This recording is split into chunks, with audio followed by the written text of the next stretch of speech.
So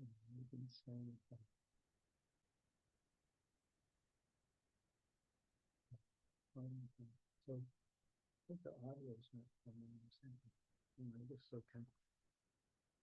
okay. Yeah, the homework, let's see.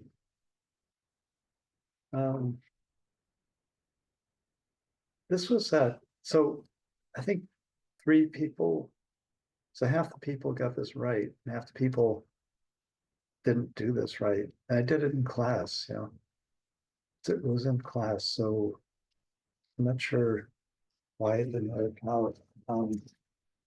Any, well, any comments on that? Or it's like I did it in class, like you copied exactly what I did in class. That was good. And then a couple other people did something a little bit different, but it was okay, and then I think it was like 3 people like didn't do it, like it was just gibberish what was on it. So any comments on that or anything? Or did you guys think it was gibberish? Or the guys that didn't get it right, did you think that you got it right? Or anyway, so I guess I'm not sure how important it is, because like let's get almost everyone here. So it's like I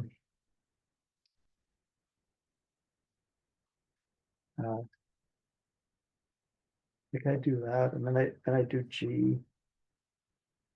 So dG's minus S dt, and then BDP, and then plus BDH,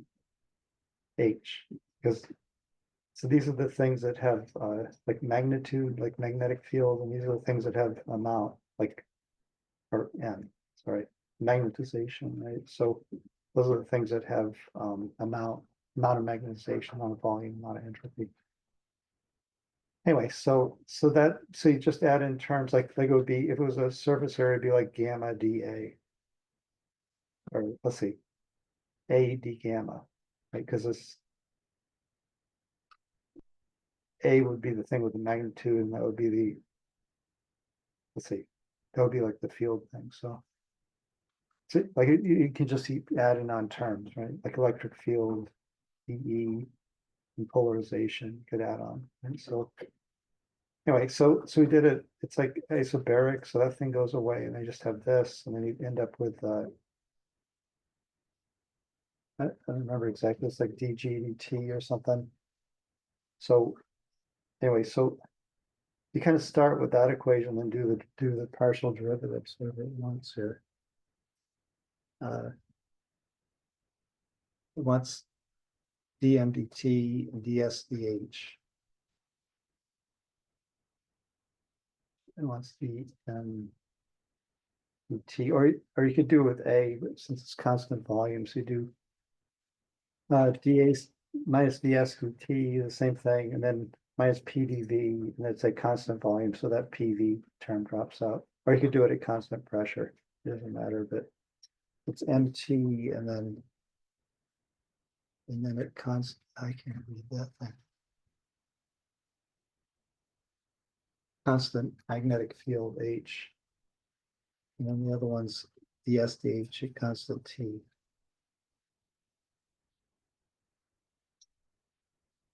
Equal. So then you just do then you do the partials, like you do DH. I don't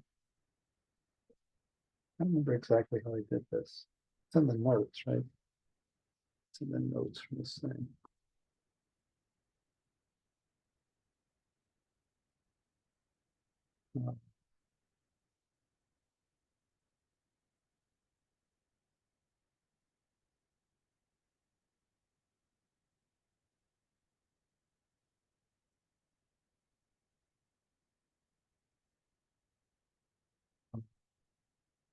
Influence systems.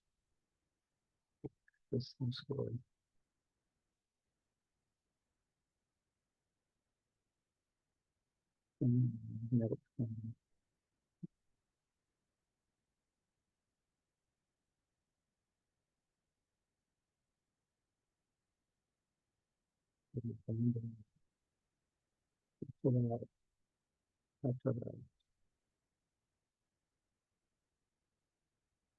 Stuff here.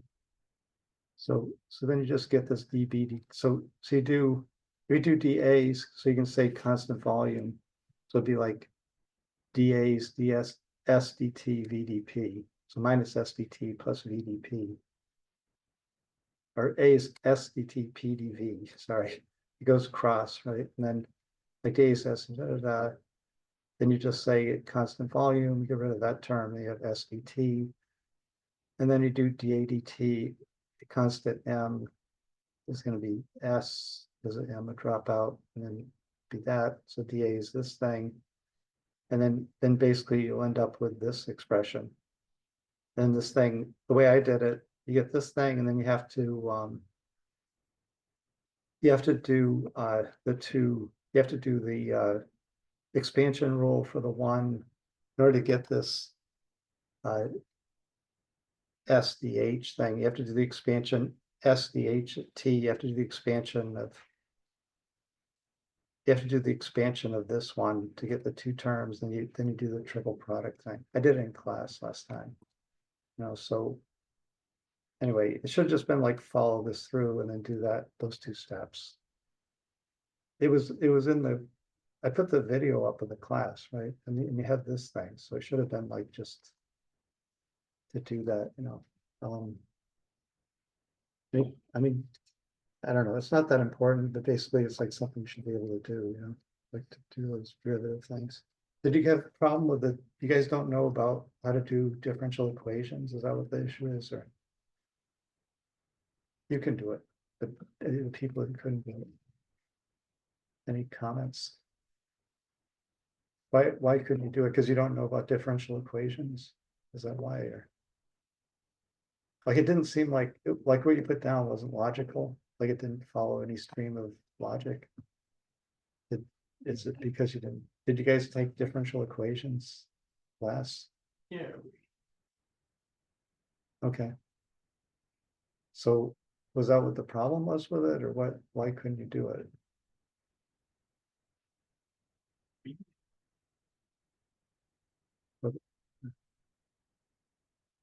You know what so you don't know what the problem is with it. Did you get it wrong, or you get it wrong, right? Did you get it wrong? Yeah. Okay, so was it differential equations that? Kind of. Yeah, so I mean, to me, it's kind of simple, so it's hard for me to figure out. Actually, I never took a class in differential equations, and I can do it. So it's basically kind of like, does it make sense to you, like the thing, like this? Right, so you can get, I mean, the square thing's helpful to just get these beginning equations, right? Then you do partial derivatives. So you got to say like, CFT and M are the natural things. So you do dAdt is going to give you S, and then M is the other dAdM is going to give you the magnetic field. Right? Does that part make sense? Or that part I think you guys got something like that, but anyway, it's a lot of math in here, so it'd be good to kind of root it out early on. Maybe we could talk if you want, or if you didn't get this thing right, I can go through it with you, if you want, or I don't know. It's basically it's going to be tough to do thermo without math. Like it's all like the whole thing is differential equations. A lot of it is, so, and like I said, I never took a class in it, so I don't think you need to take a class in it. But you can kind of see, you have to be able to think about things along those lines, and then what you don't know, you have to just figure out. And when you don't know it, you have to ask a question. Say like, what's going on with it? So, I mean, I can't guess what you don't know. There's no possibility I can figure out what you don't know. Unless you come up and say like, I don't know that, explain it. So anyway, so there's going to be more math, so you're going to have to keep asking questions. Don't let me just say stuff. And just keep saying like, I don't know that. Don't feel bad about asking, because this is probably your only opportunity to look at this stuff. So I don't know. So you did engineering undergrad degree and you took calculus, right? I mean, I don't know, like, why can't you do this? That's what I'm asking, you know? So you took calculus, but I don't know. So anyway, so just figure out like what you don't know and ask questions about it. It's not just you, like there's at least 3 people out of 6, you know, so if we don't get questions, you got to ask questions about what's going on, like.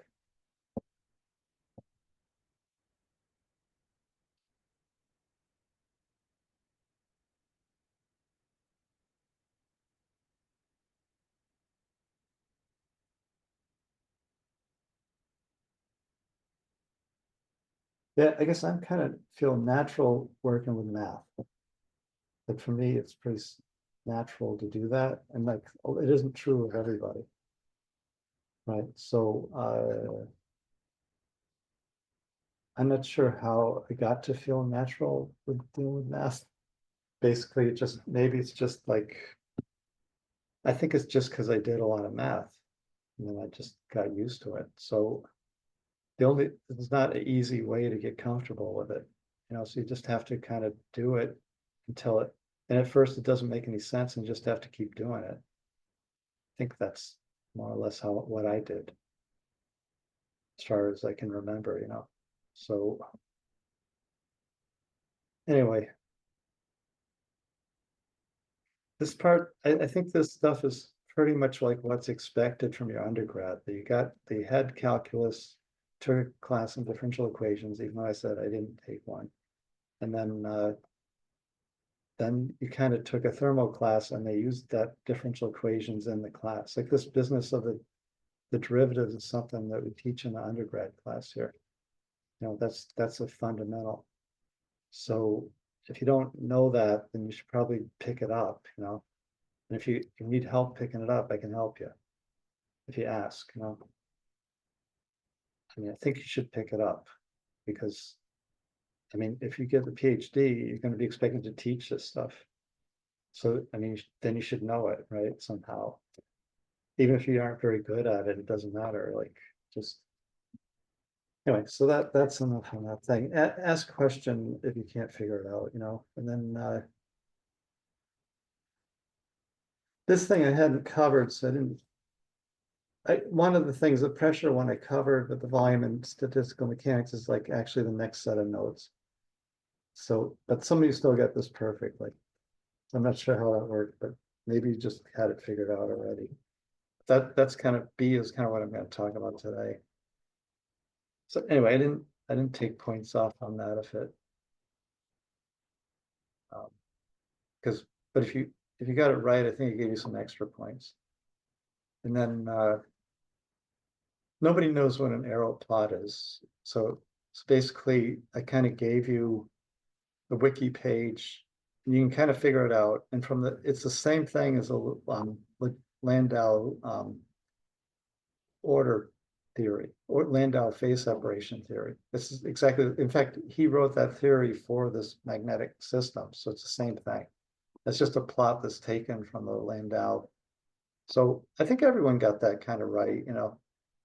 Anyway, so and then this thing, so half the people get this right and half the people, and this always happens when I put out a math question, and not just for you guys, but for the undergrads too.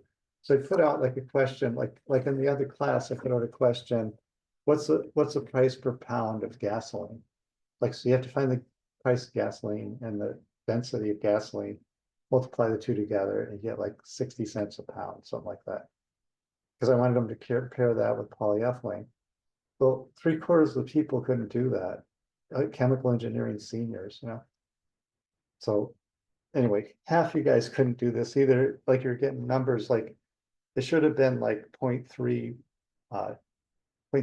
milligrams, and people were getting like 3 grams or something, or you know, so like crazy different numbers. So and it was basically just like math errors. So it's kind of a weird thing. It's surprising to me that if you ask a group of engineers to come up with some numbers or something, and they can't do it, I mean, half of you did, and half didn't. So, but I didn't take points off because all of you were like along the right track. I'm doing it. It's just like you didn't carry it through to get the right answer. I'm not sure who was right and who was wrong, but basically half were wrong, half were right. So anyway, and then it turns out like this doesn't seem like there's any use of this thing for refrigerator, actually, which is the main goal. And then this thing, the high entropy thing, was just a fluff question. I think everyone got that. So is there any issues with this? I mean, it's not these aren't easy things, but I want you to get up to speed so that you can pick up a paper and read it, in a literature that has something vaguely to do with thermodynamics. That's the point of the class. And then you can demonstrate that capability, so they aren't usually the thermal papers you pick up are going to be the hardest paper. There's a lot of math and it's a lot of like equations, and you have to kind of know a little bit of it, figure out what's going on. So that's just a general theme of the class. I'm going to keep giving you things that are challenging, not easy stuff, So hopefully you can learn through that, like you get these papers. But like if you can't do A, that means that you have problems with. And also the other thing is like BSing your way through a math problem isn't the right approach.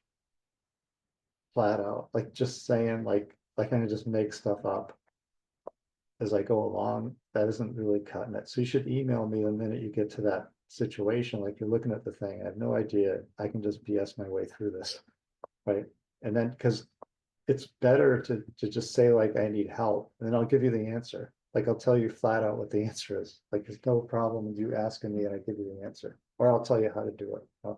But the BS and the problem is, like, yeah, you can snow some people, all right? So you can like say you're going to teach this. Yeah, you can snow the class. Like half of them won't know, well, it doesn't matter. Or you can publish a paper, but the problem is like the math has to be right. Like the math has to be right. Everything else, you can fluff around question E. You can say whatever you want about entropy, alloy, whatever. But the math really has to be like that you're solid on it, because otherwise everything's going to become, it's the only thing you can really trust is the math, right? It's the only thing that's really hard and fast. It's either right or wrong. So somehow that part, like A, I'd like you to be able to do A, problem A, like you should be able to do that. Like any undergrad engineer should be able to do A. That's what I think. So basically, it'd be nice to see that you could do it and not, and BSing your way through it is worse. Like I would have given you more points if you hadn't BS through it. If you had said like, I don't have any idea what I'm doing, it's like 10 points off. But if you try to do it, if you make up the answer and just fluff your way through it, that's not good, that's really bad to do that. So anyway, just say you can't do it or email me, like, even if it's like 10 minutes before, or I need another day to do this, or like whatever, how do I do it?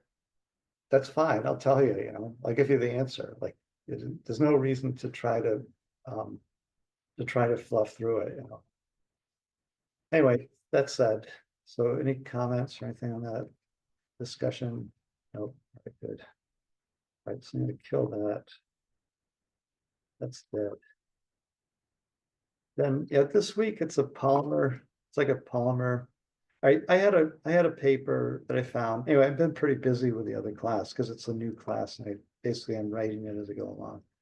But this is last year's homework. But I did find a paper, but it had the same stuff in it as this. It was about batteries, and but this actually has more in it, and this is about polymers. So it's kind of the same topic stuff in it. So I think it's an okay paper to do. So just redo that one.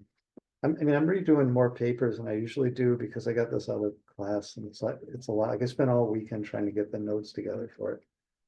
So, and it's on like plastic recycling, so it's not like anything hard, but it's just a lot of stuff. So anyway, that homework I'll go through tomorrow. So today, this section's on solutions. It basically is following the book. This is like chapter 4 in the book if you want to read it. It's also like chapter, yeah. Oh, sorry. All right. Sorry, you should have told me that before, I guess. Sorry about that. All right, so anyway, so this is like chapter 4 in the book, and this section's also in like every other book, like every book on thermo has this in it. And there's a bunch of books, you know, on the webpage, there's a ton of books there. So if you want, like our book is up here. Again, you have to put F at the end to get it. And then over at the top. Our book's like this thing, chem thermo, whatever. So we're following that book pretty much. And there's a ton of other books down here, like thermal books. The chemical engineering book I taught from before. So it's like chapter 5 in that book. You know, there's a bunch of other books. Right, so all of them, you have to put F at the end to get the book. Anyway, so the beginning of this chapter, and I think it's good that he does it, just talks about like definition of the terms, like if you have so this is about mixing two things like a binary mixture, and you just call them A and B, or you call them 1 and 2 if you want. So it's like the mole fraction usually X, like how many moles of A per total moles. Right? The mass fraction's a mass. In the paper, it's going to be called the weight fraction. So there's experimental terms for these things, which are these, and then there's like simulation terms for these, which are different. Like this would be new sometimes, like script V almost. And then the mole fraction can be N sometimes. If you're dealing with simulation literature, so these symbols aren't always the same. People swap them in and out. So you have to be used to using arbitrary symbols for things, which makes it kind of more difficult, but that's how it is. So the standard though for mole fraction is X, volume fraction is kind of psi, and then mass fractions M or W for the simulation people. And then so these can all be converted between each other, right? So if you use a molecular weight to change the mass to moles, so you divide molecular weight by mass by molecular weight, you get moles. Then to sum up the number of total moles, you get the mole fraction. And you can get the mass fraction by take the number of moles times the molecular weight gives you the mass, then divide by the sum of the masses to get the mass fraction. I guess this isn't the issue of this thing. Volume fraction you get from mass fraction, or you can get it from mole fraction. Mass fraction, you need the density to convert it. And mole fraction, you need the molecular weight and the density. So you take like the mole fraction times the molecular weight gives you the mass, and then divide by the density to get the volume. So they give you the volume fraction. Right. So anyway, like you should be able to kind of work between units. And this paper we're going to look at, he uses weight fraction for the solvent component, and he uses mole fraction for the kind of polymer component. So he mixes the two. Kind of a weird way to do it. I'm not exactly sure why he does it that way. And it's a simulation, so it's kind of funny. Anyway, that's what they did. So anyway, that's kind of step 1 of this thing. So anyway, so we're looking at mixing two things. We want the change in free energy when you mix it. So there's going to be usually an enthalpy of mixing, like a heat of mixing. It's like if you add alcohol to water to make like vodka, then that's it gives off heat when you do that. And the volume changes, so the volume drops. Right, so there's an enthalpy of mixing when the two components have an attractive enthalpy. So that when they combine together, it releases energy. So, and then there's an entropy of mixing, which is a thing that's kind of the main topic of mixing. So the enthalpy of mixing is kind of an add-on thing. If you have an ideal situation, you think there's no enthalpy and just mix marbles together, right? And entropy is going to be kind of the statistical feature of mixing. So since you can measure the enthalpy with the thermometer, right? So you can kind of measure the heat that goes into the system. And you can get the enthalpy, but you can't get the entropy with a thermometer or with the pressure or with volume. So entropy is a thing that you don't know. Right. So if you want the free energy of mixing, it should drop if it's going to mix. Then you need to figure out how you're going to get the entropy of mixing. The question D was like, get that by 3 ways, which is here. So some of you figured that out somehow. All right, there's 3 ways to get the entropy of mixing. You can use this pressure approach, the volume approach, or you can do a statistical approach to look at it. And so that's kind of a standard thing. So the pressure, in both the pressure and volume, you use ideal gas law. So you say like, if you add 2 gases together, A and B, and the total pressure is P, and you have partial pressure A, partial pressure B of the 2 components. And the Raoult's law for ideal mixing is that the pressure of A is the total pressure times the mole fraction of A. That indicates that you don't have like interactions between the things. It's an ideal gas, no interactions, not even no excluded volume, nothing. So then, so the free energy we get, I mean, it's G dG's SDT minus SDT VdP, right? If you follow this thing. So that's our law for the free energy of mixing, which is going to govern everything. As you say isothermal, you can get rid of the S part, then you just have dG's VdP, and if it's ideal gas, V's RT over P for molar, if it's molar volume. And then you get dP by P. That means that if you integrate this, you get ln of P by P from that. That was like the first question from the thing. So you have this ln of P. If you say P naught is 1 bar, so it disappears in the equation, but you have to use bars for the pressure. Then you have that you can write this, the molar Gibbs free energy. So dGdN is chemical potential is just going to be this ln of the pressure. Basically, if P naught is 1, ln of the pressure gives you the chemical potential.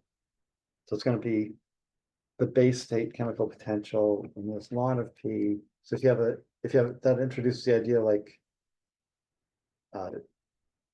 so then introduces the idea like P is related to N because of ideal gas law. So it's PV nRT. So if a constant isothermal, isochoric, so constant volume, then P is N, right? So basically, P can kind of be substituted for this mole fraction. In other words, if you say it's Raoult's law, PA is XA, PA, and then here you have P.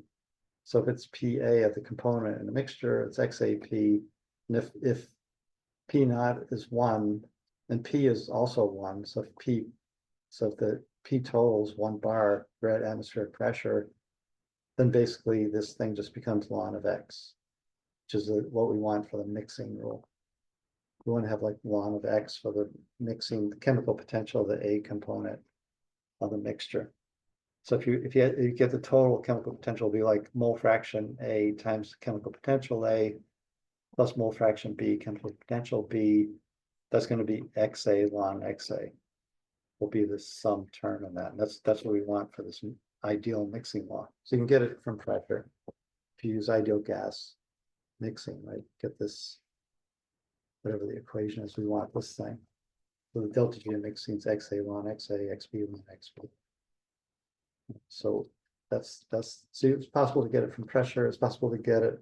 And also, so if you have, so this is all ideal gas. So if you want to go to a real gas, it's like if you're mixing 2 gases and the volume changes or there's a heat of mixing, then it's not the pressure anymore. Then you have to have a substitute for the pressure, which has units of pressure, which would be the pressure if it was an ideal gas, but it isn't, right? So basically that becomes this fugacity, this FA. So ln of FA is the chemical potential. RT ln of FA is a chemical potential, which comes right from like this thing, the chemical potentials RT1 of P. Right, so ln of P, ln of F is like the chemical potential. RT1 of F is the chemical potential of the system, of the mixing, right? So anyway, that's kind of that's something you may have seen before. Chemical engineers use this fugacity a lot. Other like chemists don't use it much.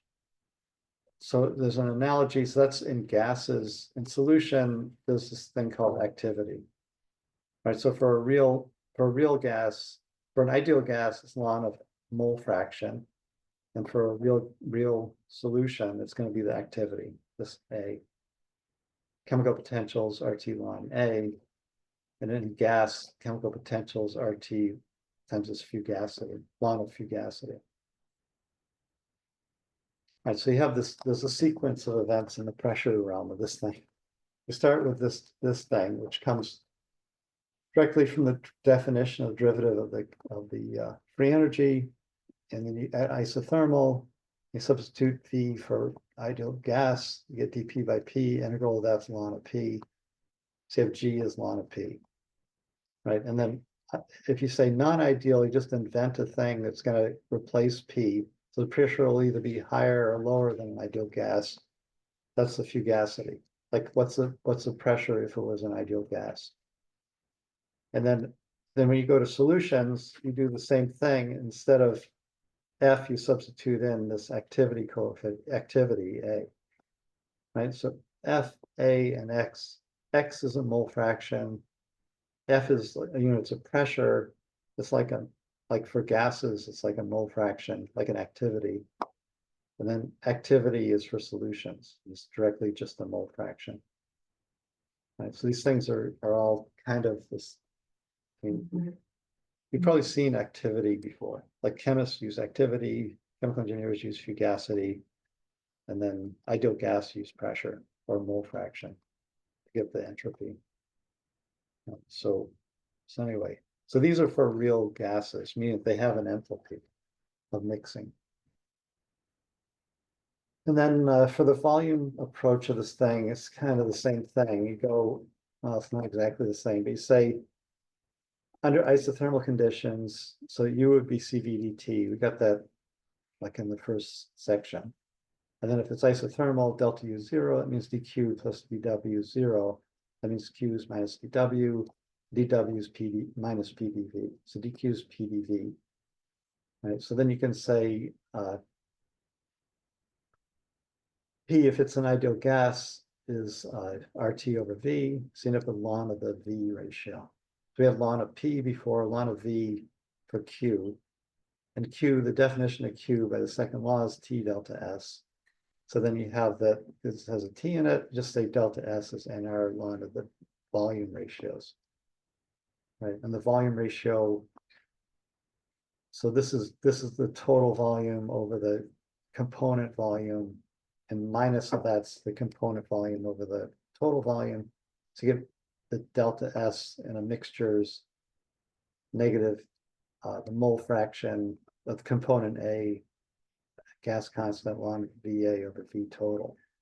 And then since delta G is minus T delta S, then T, then plus this thing, T, RT ln VA over VT would be the free energy of mixing, change in free energy of mixing, which ends up being the same. If you use ideal gas, like V it's isobaric RT over P, nRT over P, so that's the same thing as a moles of A, like a mole fraction of A. And Na, if you multiply by N out front, Na divided by N is XA, the mole fraction. So from the V, you get directly the entropy of mixing. This is kind of sum of the log terms. Right. So delta S is negative NR XA ln XA. So, all right, so anyway, that's the same, you end up with the same answer that you get that thing. And then the third way to get that is to do statistical thermodynamics. So you can get it from pressure, you get volume, get it from statistical thermodynamics. There's probably other ways to get it, you know. I mean, there's probably other ways to look at this, but So you have statistical theorems start with like Boltzmann's law, the change in entropies, kind of the number of states that are possible, number of states you can count with this factorial thing. So if you say, I've read blue marbles, how many ways are there to arrange them? It's the number of marbles to the factorial. But like you have two red marbles, they could swap with each other. So those like that, you can't sense that change, right? So you have to reduce the total n factorial by the fact that all the reds could swap with each other. So if you just take the reds, there's n factorial reds, and just take the blues, there's n factorial blues. So you have to reduce the total big number by those two smaller numbers to get the total number of states you can have. Right? So that's just the statistical, whatever, statistics of mixing marbles. And so anyway, so then you use Stirling's approximation. So log of n factorial is about n times log of n minus n. And then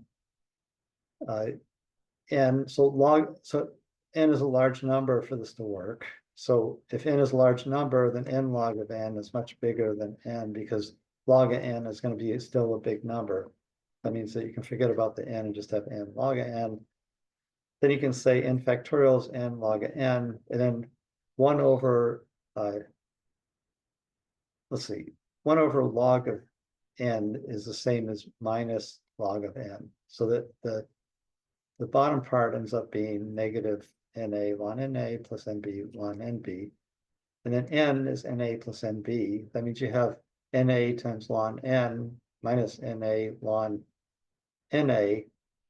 And again, like minus is the same as divide by, so you end up with NA by n inside the argument and NA out front. And then if you say n in here, then you divide by n here, NA becomes XA, and NA by n is XA, and B by n is XB, and B by n is XB. So you just have this same expression comes out, this log, sum of log terms. And then that gives you the free energy mixing for ideal gas for marbles, basically, in non-interacting marbles. Right? So there's 3 ways to get this equation, or you can just remember that equation. Like that. So if you see that equation, you should feel pretty comfortable. Like that's the entropy of mixing of ideal mixing. Like you used ideal gas law all the way through. That's ideal mixing, perfect mixing of marbles, no interaction, no enthalpy. So enthalpy is 0. We just have that term. All right. So is that business. So that you should have seen that kind of from a couple classes. We should have mentioned that expression, I guess, for entropy. So that's like one kind of entropy. So there's a book on entropy, believe it or not, Farewell to Entropy, which by this guy, Arya Ben Naim, which is a Jewish name, so you should expect the guy's in Israel somewhere. I think he's at Hebrew University, right? So anyway, so he's a pretty famous character, and he wrote this book. So the classic sense is that this entropy is like randomness. So the thermal definition of entropy is like dq by T.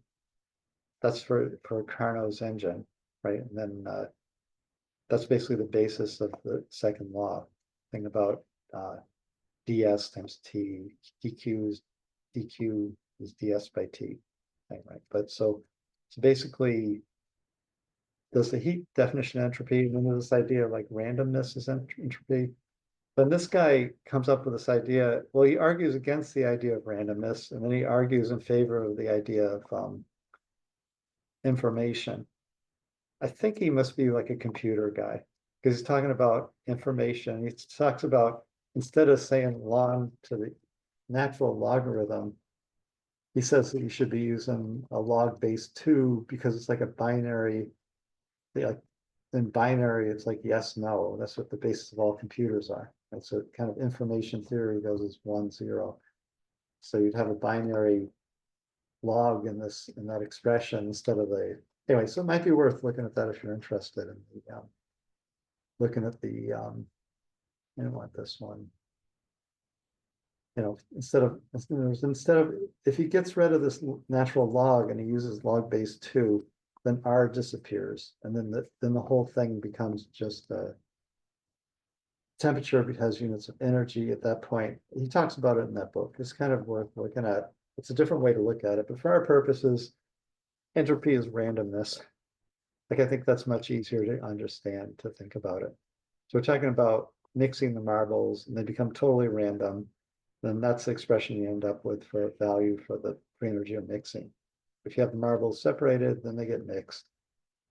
They become randomized. And this is a measure of the randomization in terms of energy. And he makes good arguments why that's a pretty wrong way to think about it, but I think that's the standard way that people think about things. So that's like this combinatorial entropy, mixing entropy, right? There's other kinds of entropy. So if you there's kind of organizational entropy. So this, like when you mix water and oil, so the enthalpy of mixing is negative for water and oil. So that it should mix enthalpically, but it doesn't mix because the water at the surface of the oil droplet organizes into almost like a crystal around it. Because of that organization, that ends up being like a positive entropic or negative entropic contribution that makes the free energy go like positive change, so it doesn't mix. So it's because of this other kind of entropy that oil and water don't mix, which is like the classic thing for not mixing is oil and water, but basically it isn't because of enthalpy, but they don't mix.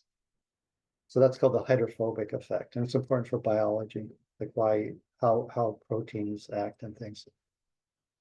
Then there's a bunch of other like conformational entropy, like how if you have complex molecules and how they arrange themselves, they can kind of order or disorder. So thinking about it in terms of ordering, disordering seems to be a good way to think about it generally.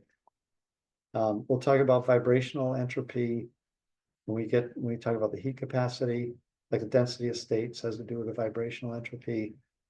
And then there's translational rotational entropy that has to do with like motion of molecules rotating and translating. That again has to do with heat capacity. So the original like Dulong-Petit heat capacity is talking about these kind of entropies.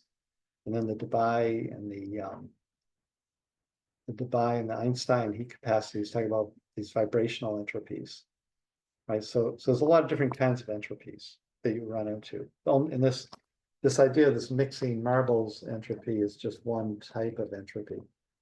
Right. But it is like the basic fundamental first type. So it's a thing that everybody will go back to try to describe everything else. Right. So anyway, so that's the idea of using the activity coefficient things, right? Is that you can instead of trying to invent some way to describe enthalpy, you just use this equation that seems like a nice simple equation for free energy, and then you just substitute activity for mole fraction. And then all of a sudden you can describe anything, as long as you have a function that describes activity. And there's a function of something like the concentration, say. Like the concentration of the mixture will change the activity. The same with the fugacity, it'll change with the concentration of the mixture. That way it can account for the interactions between the components. So there's two ways to deal with this free energy of real systems. So you always will start with this ideal equation, and you can change the definition of the mole fraction in here. That was like the first way to do it, to come up with this chemical activity or the fugacity. And then the second way to do it is that you add in a term that's the enthalpy. So once you realize that this was delta H minus T delta S, you have the delta S part, so you just need an expression for delta H. Okay, so that's the second way to do it. And the two ways are compatible with each other. The activity coefficient, the activity and the fugacity is compatible with the idea of like adding an enthalpy term. You can write math expressions that relate to things. So what we got here?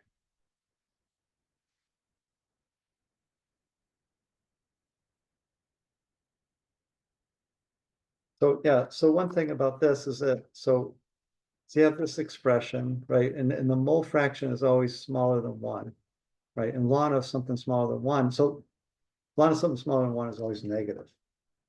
So if you have mole fractions, then ln of 1 is 0. So if you have a pure component XA, ln so that would be 1 ln of 1 0. So basically the free energy of mixing disappears when you get to the pure components. That's one thing. And if anything that's going to be smaller than 1, then ln of something smaller than 1 is negative. So then this free energy mixing is always negative, means it always drops in free energy when you mix.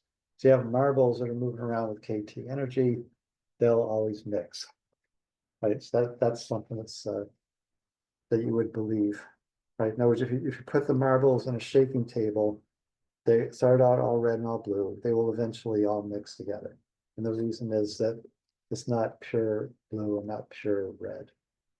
Right. So basically they have to mix together because a lot of that would be less than 1. So there's a negative energy of mixing would drive dispersion. Right. So again, like this is called the Hillebrand approach. So he adds in a term. So the term he adds in, so something like in the van der Waals equation, you have binary. So you want to modify it by an enthalpic interaction. So you say the simplest kind of. So you have to pick up, like, are you going to have how many molecules are going to interact? Right. So you have like 2 molecules interacting is the simplest thing, but you can have as many molecules interacting as you want. Basically, 2 is the simplest. So you talk about binary interaction, and that's going to be like the thing where you kind of as far as you go, essentially. So if it's an A and a B interacting with an enthalpy, then you say like probability of that happening is the mole fraction of A times the mole fraction of B. And then you have this number that's the enthalpy, the average enthalpy of interaction of A and B, which is going to be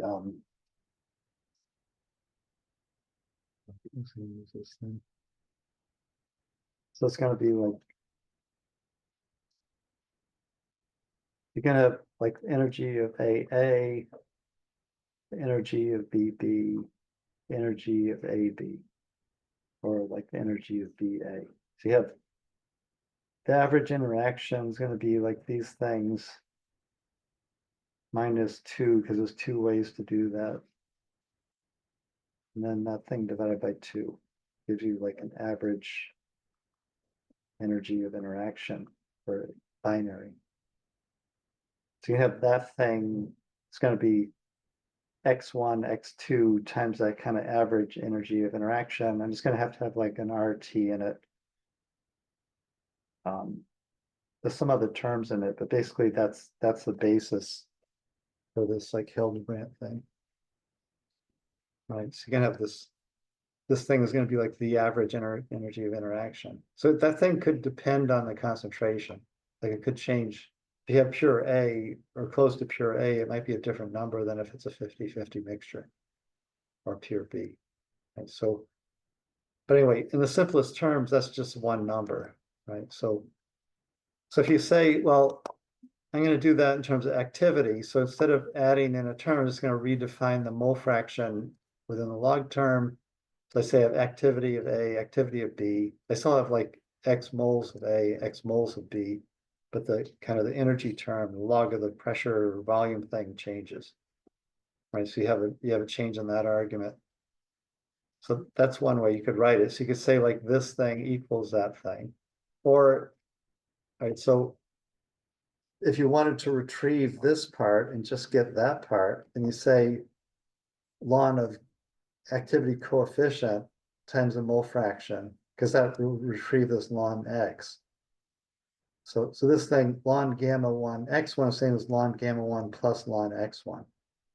When you do a log of 2 things multiplied, then you get a product, then you get the sum of the 2 logs. Right. So if you replace A1 by this activity coefficient, then you can retrieve that thing. And you can say, well, then I can have a relationship between these activity coefficients and this Hillebrand coefficient, which makes it that you can swap between the 2 approaches. Right. So you talk about the ideal energy of mixing, this x ln x. And then you have like the excess, which is this Hildebrand term. Right, so you talk about the excess free energy of mixing, which is basically the enthalpy of mixing, is either going to be x1, x2, a12, there should have been x2 there, or this thing with the activity coefficients. So you have the activity A, an activity coefficient gamma, and they're related A equals gamma times X. Right, and the reason that you do that is so you can pull out the ideal part and then make a relationship between the kind of Hildebrand thing and this kind of activity coefficient approach. So you're starting to pile up terms here, like you have kind of a simple equation for mixing, and all of a sudden you have this A12, and then you add on the A's, or it could be F, fugacities. And then you make it even more complicated. You invent this activity coefficient. So you're going like 1, 2, 3 steps further into this thing. So you have these terms kind of showing up, right? So, right. So the idea is like if you can define the activity coefficients, you can predict the miscibility. So finding the activity coefficients is kind of the main theme of a lot of the papers. Like if we look at the paper this week, let's see. Paper this week. Okay,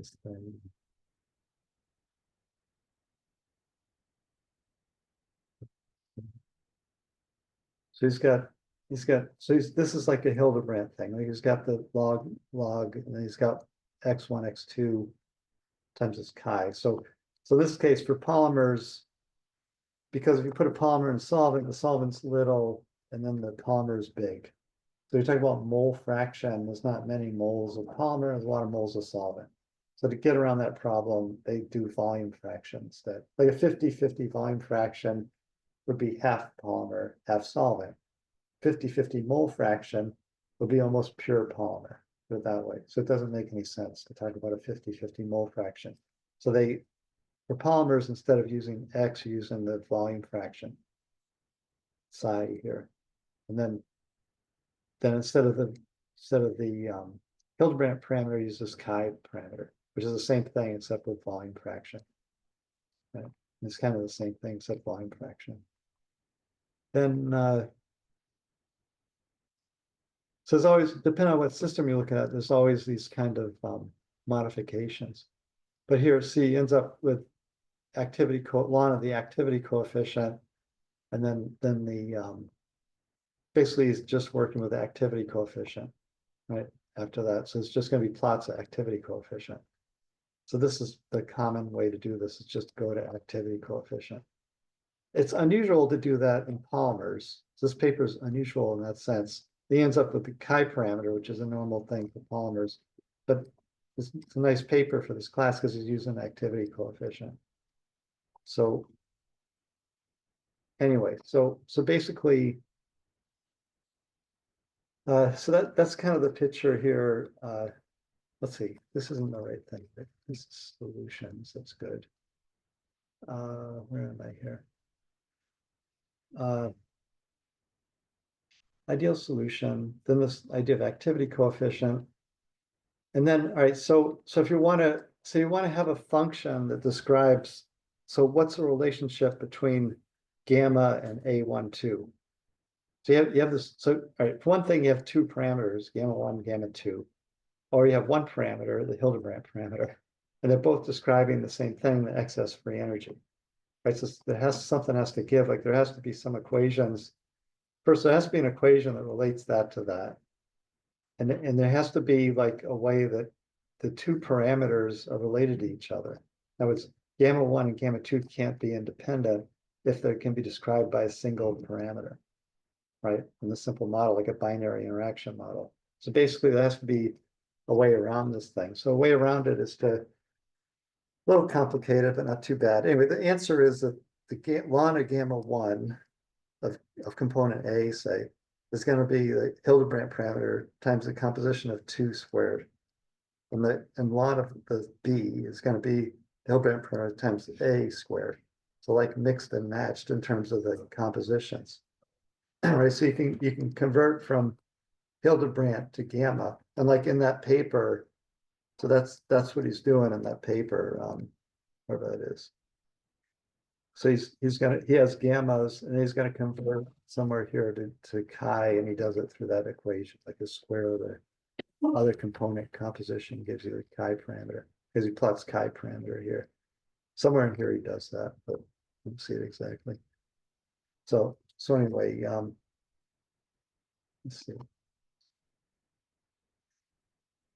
Anyway, so to get that equation, which is the goal, okay, you have to talk about this molar. So this is the excess free energy so GE is the excess molar excess free energy. So if you multiply the molar excess by N, you get the actual excess free energy. This GE is per mole, and GE is going to be defined as ln of the gamma because we defined it that way here, like ln of gamma, the sum of ln of gammas, so is going to be this excess free energy, right? So that's our definition of what gamma is. And then you want to go back to the Hildebrand. So anyway, so then you want to do this business of talking about the molar free energy here, and then N times that is going to give you the excess free energy. So you want to take the derivative of the actual excess free energy, so N times GE by Ni, so N either N1 or N2. That's going to be the molar excess total free energy, which is the chemical potential of the excess chemical potential, which is going to give you RT ln gamma, because for that component it's X ln gamma. So if you take the derivative with respect to X, then you're going to get just ln gamma, right, for that derivative. And then you can take this guy and do the same derivative. So you take GE RT is N times that thing, because this is the actual excess free energy, that's a molar, so you have to multiply by N to get the actual. Then you take the derivative of that thing, then X1 is N1 by N, and X2 is N2 by N. So basically, and N is N1 plus N2, and you're doing the derivative.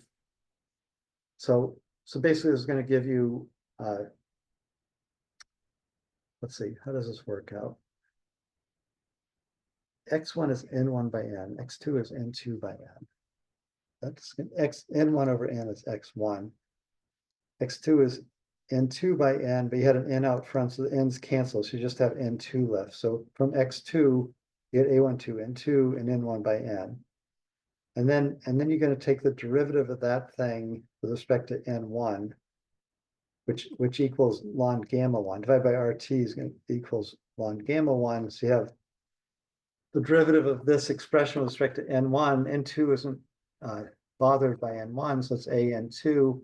N1, so first derivative numerator is going to give you 1 by N1. Derivative denominator, which is N1 plus N2, gives you 1 over N squared. N1 stays the same. So you end up with that expression with the derivative of that. Then you end up, because you can pull the N out, you have N2 over N, which is X2. And then in here you have 1. You've pulled out the N, so you have N1 over N, which is X1. 1 minus X1 is X2. So you end up with AX2 squared for ln gamma 1. So it's kind of an involved thing. But basically you can work through that if you want. That's where nobody ever actually derives this. And like if you look for it. So I found a book where they actually derive this thing. Usually they just give you this expression. But if you try to get that expression without going through the derivative route, starting with just that equality, it's not possible to get that answer. The only way to get that answer is to go through this route of these derivatives. So whoever did this first, and I don't know who did it, but basically, like, they were pretty good at math to do that, to figure that out and get that expression for this thing. And with that, that means that if you have a Margulis or if you have a Hildebrand parameter for the mixing, then you can get these gammas. They're interconvertible. Right? There's no assumptions in that. It's just that's the way it works. That's the way it has to be, right? So it's a nice little math thing people did.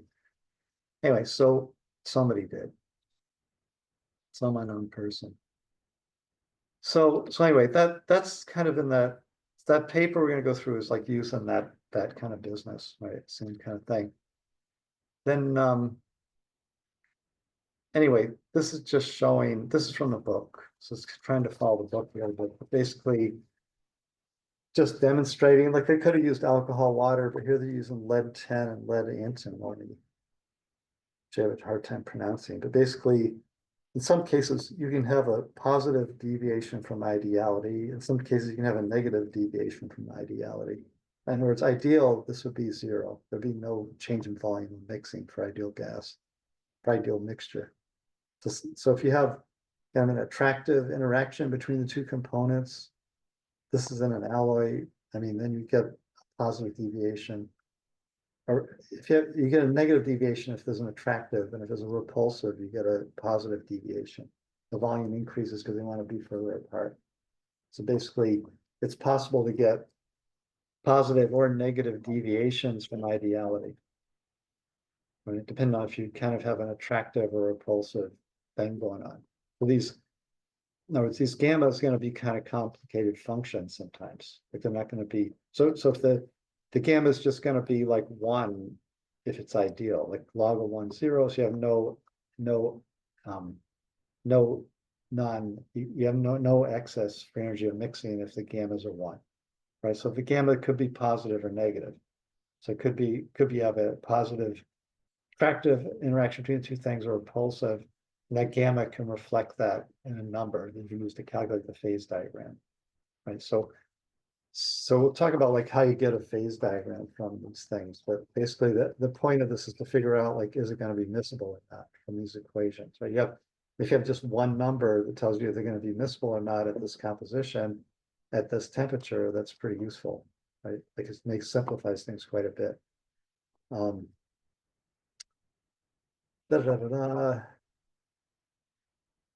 Right, so this excess business is how you do, like in programs, to calculate the thermodynamics. So you want to know how two things mix. So calculating the ideal is simple, like because it's a simple equation, and complicating the real is more complicated. So these excess terms are useful because you could take the actual free energy of the system and then subtract off the excess, and then you get ideal. So you can effectively take your real material and then park it into the ideal world that doesn't exist, and then do all your processing or whatever you're going to do to it within the ideal world, which just follows this simple law. And then once you get to the solution from the ideal world, then convert back to the real world. Right, so that's called how you use this excess free energy, excess enthalpy, excess entropy. Right, so you basically are going to use that to do calculations because they're simpler calculations with solutions. Then once you get to the solution, you have these what's called departure functions, which are basically the excess energy that allow you to bring it back to the real state. So that's kind of the process that's used in every calculation for the thermodynamic stuff. You're gonna try to do all your calculations with ideal gas. You're gonna come back to reality through these departure functions, which are basically this excess free energy of mixing term. Right? So you have these functions that are just going to be conversion functions from and to the ideal state. Right? So that's kind of, some papers will talk about that kind of, mostly that's how, if you're writing a computer program to predict phase behavior, that's the approach that you take for this kind of thing. But, this is just showing for nickel and iron, like a phase diagram for nickel and iron, like, or free, it's just a plot of the free energy. So it makes a single phase, because if the free energy is like this, like a smiley face, then say you have a composition of 0.2, right? And then if you fluctuate thermally, you make some going uphill, some going downhill, but the uphill part is always steeper than the downhill part. That means it'll always spring back to minimize the free energy at the composition where you are. So smiley phase means that the thing is going to be single phase through the whole composition. So this iron and nickel are totally miscible according to this. If there's no immiscibility, if you have a frown in this somehow, then that's going to be two-phase, right? So if you have free energy versus composition, and it's like that, that means it's single phase. That's just a signature of a single phase system. Right? So anyway, so it's showing like there's this amount, so that the ideal mixing term of this is like almost all the smiley face, and a little bit is this excess mixing term. And the excess mixing term is negative, so it drops. So that means that the enthalpy of mixing favors mixing, because the things have an attractive enthalpy of interaction. They want to be together. Nickel would rather be with iron than nickel, put it that way.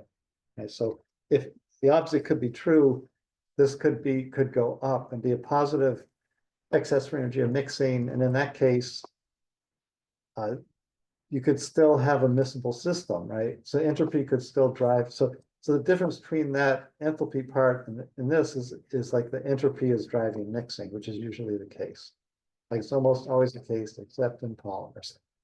Like every system, entropy is what makes it want to mix, right? Except polymers, because if you think about it, like polymer chains are so large, right? So that there's not much marbles mixing. Like you have one gigantic thing here, one gigantic thing there, and like there's not much randomization of that. You don't gain much by mixing that up with a solvent or with another polymer. It's basically the only way the two polymers are going to mix is if they have a huge enthalpy of mixing, like a huge thing that says the polymer wants to be either with the solvent or with the other polymer. Right. So polymers are different than things like metals and smaller, low molecular weight things. Because the entropy for low molecular weight things is always big. It's always going to be a big number. Right. So anyway, that said, so then you get to this business of kind of the behavior. So these are plots for that same system, iron and nickel, of the activity coefficient. So when you get to pure, the activity coefficient goes to 1. Right. So in other words, pure, if it's 100%, it's 100% nickel, so it's percent nickel. So activity is like composition, and when it gets to pure, there's no iron left, so it has to be 1.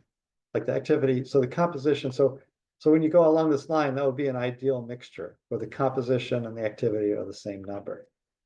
Right. So, but when you, and it's lower, meaning that it acts as if it's at this composition, but it's got a lower effective composition, meaning that it's mixing, I guess. Right. But when you get to pure nickel, then it has to be 100%, because it basically has to be. Right? So the same with iron, when you get to pure iron, the activity has to be 100%. So they talk about absolute dilution of nickel, right?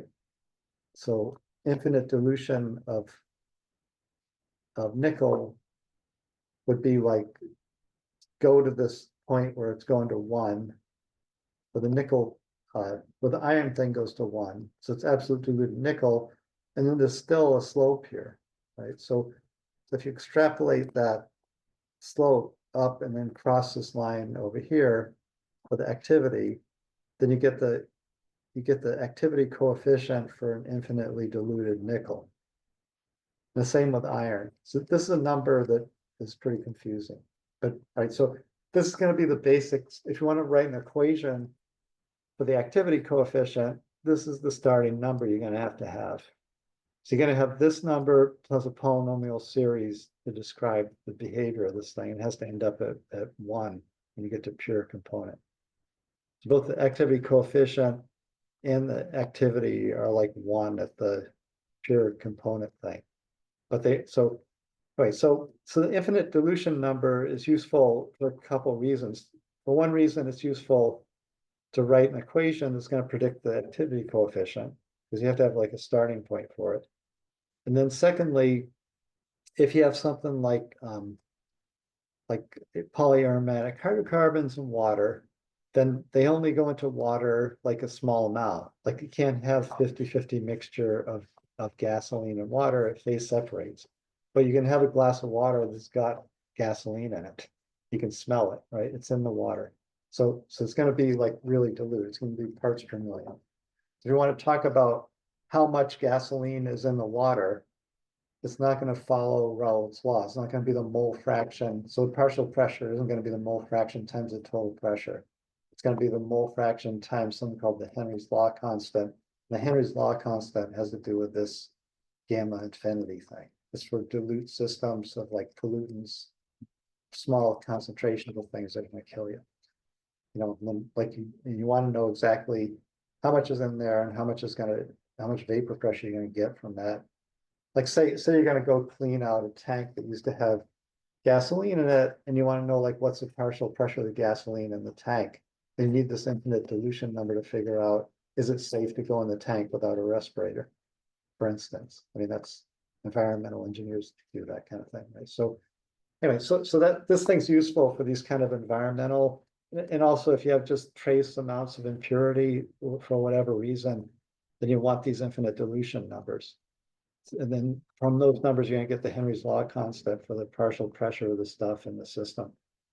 And also the second reason is that you're going to use those numbers to get the kind of an equation that will predict the activity coefficient and composition. So anyway, so that kind of says that same thing, I guess. So Henry's law is for dilute, and Raoult's law is for like ideal mixtures. And it's like a general rule of thumb that the partial pressure of something is going to be the total pressure times a mole fraction of the stuff in it. That's an ideal mixture rule. So this, it can deviate from Raoult's law. Using the gamma, you can find the deviation from Raoult's law, or you can just have, so you see this is like an actual pressure that you measure for the system. That's a mole fraction you measure. This Henry's law constant is something you look up. It's not an actual thing that you measure. I mean, you measure it with the infinite dilution number, but basically Henry's law constant is just for parts per million stuff to figure out the vapor pressure, and this is for everything else pretty much. Right, so I think we're out of time, so why don't we just kind of leave it there? And I think I covered enough to do the homework, and I can finish doing these things like after, either tomorrow or either Thursday or whenever. Yeah, we might leave the del parameter. No, there's not that much in this chapter. It's just that like it's. I don't know, do you guys find this confusing, or the stuff's kind of confusing? Go ahead. But go to access this. Where can you access this? On the web page, the slides? Yeah, they're right. All right, so if you go to the web page, you know how to get to the web page, right? Solutions, and then you have like the first click is for a PDF version of it, like that's PDF. And the second where it says PPT is a PowerPoint, will download it. And then yeah, the book is here, you know, the book's up at the top and it's covering the same stuff. Book might help, might not help. I just use the book as like a framework to kind of go through, but basically the stuff's there, so the book could help. And then otherwise, the solution stuff it's in that chemical engineering. It's in any kind of chemistry thermal book, you know, which is I put a bunch of books here at the end, like, because if you want to look, you know, but Gaskell's a metallurgy book. He'll have gammas and stuff in it. He'll have activity coefficient. And then let's see. Chemical engineering has gammas and fugacity and things in it. This Callan book is also a metallurgy book, and it'll have the activity coefficient and everything in it. Anyway, you can fish through here. I think there's some other thermo books. Some of them are more for like heat capacity and things, but I don't know. You can fish through all these. Like you click it, and then just put an F at the end. Like that should give you the book, whatever. So there are books that I kind of found looked like they'd be useful, you know, or there seminal books or something. But anyway, so that might help. And again, like if you need help with the math, especially the math, just email me straight up. The minute you look at it, it doesn't make any sense. Email me right off. Say like, what's going on here? And then like I'll come back and answer as good as I can. I might just give you the answer. Like you say, give me the answer, I'll give you the answer, you know, it's not like I'm trying to hide anything with this, so. It's basically like just that, even if you're just routinely going through it, if you can kind of do it right, that's gonna be more valuable, you know. And if you get in the habit of like being doing the thing, that's really bad. That's just terrible, because I mean, you just, there's no, what's the point of it, you know? I mean, except, I mean, if you want to be a bureaucrat, I guess it could come in handy, you know? But basically, that's not, it's not a good life goal right now for you. You can compromise later on, you know? I mean, but right now, try to keep it straight, I guess we can. Okay. Anyway, why don't we quit there, but so, thanks.